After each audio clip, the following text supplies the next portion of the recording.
Hurricane Ida continuing to strengthen in the Gulf of Mexico this evening. Winds now up to 105 miles per hour. That's sustained winds around the center, but we are seeing some winds gusting a little higher than that. Let me give it in a little closer, show you the visible satellite picture. I love this thing because this is a view straight looking down from space at this storm, and you can see a lot of things that are going on with this storm. It had a little dry air wrap in a little earlier, but that's kind of eroded now, and now this thing is beginning to take off. And to really kind of show you that, this thing is about 236 miles southeast of the Louisiana tip there. But let me just show you how we know that this is taking off. Look at the eye wall there inside the middle there. That is sinking air. So when you have sinking air there, what happens is the winds on the outside try to wrap around that sinking air. So that lets us know that it's starting to spin a little bit more. But also notice, if you look a little closer, look at these thunderstorms blowing up as they wrap around the center. So they're trying to surround the center. So this thing is trying to get more tightly wound up and also is spinning faster. And that all lets us know that this storm is beginning to strengthen quite a bit here. So as we take a look at your water temperature forecast here, you can see we've got a lot of bath water, just very warm water for this time of the year,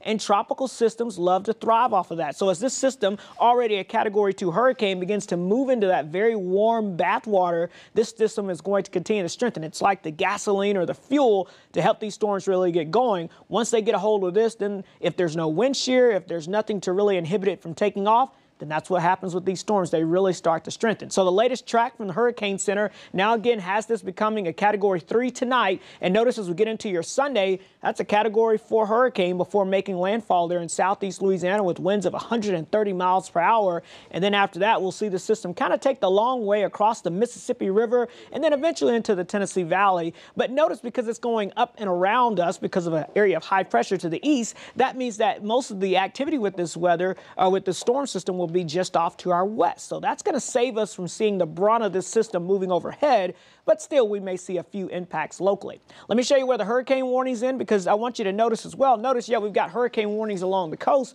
but look how far inland these hurricane warnings go. Past I-10 all the way up towards the Mississippi border. That lets us know we're expecting this to be a hurricane as it makes its way not only from New Orleans, but all the way up through Baton Rouge and potentially into southern Mississippi. And there are tropical storm warnings that go up higher than that.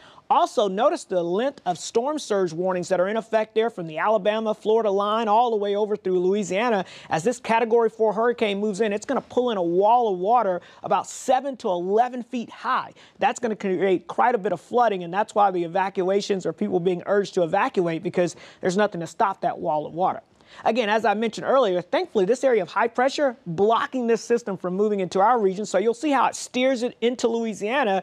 But again, that high pressure holds this system off to the west. It may landfall tomorrow and then starts to weaken as it moves inland. But again, high pressure keeping this system to our west. It's not until about Tuesday into Wednesday, as a cold front moves in from the north and west, this thing weakens to a depression, and then it tries to sweep it off to the east and moves into our area. So the main impacts for us would be Tuesday into Wednesday. But notice the core of the system, well to our north. For us, we're just talking about a good chance of some tropical moisture throughout your Tuesday into Wednesday. That will lead to some scattered showers and storms, some scattered tropical downpours, but look at the heavy rain. That's going to stay just off to our west and northwest. Look at that in southeast Louisiana. Over a foot of rainfall expected. And yeah, they're talking 3 to 6 inches of rain in central Tennessee, where they don't need any heavy rain. And even here in western North Carolina, we could see about an inch or so where we don't need any heavy rain. So that's what we're going to be watching. But notice the heaviest of that activity will still be well off to our west and northwest. So for us, we've got impact days Tuesday through Thursday for those scattered tropical downpours,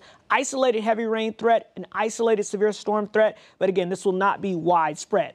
Now for some good news. This tropical system, when it moves away, it's going to pull down and sweep out all of that humidity. So we've got some much drier, more comfortable air to build in by next weekend. Here's your 4-day plus. Mid-90s, hot for your Sunday, but dry. And then, of course, we'll keep an eye on Tuesday, Wednesday, and Thursday. But look at that refreshing air building in by the end of the week into the weekend. Oh, yeah, a little taste of fall after we get past the middle of the week.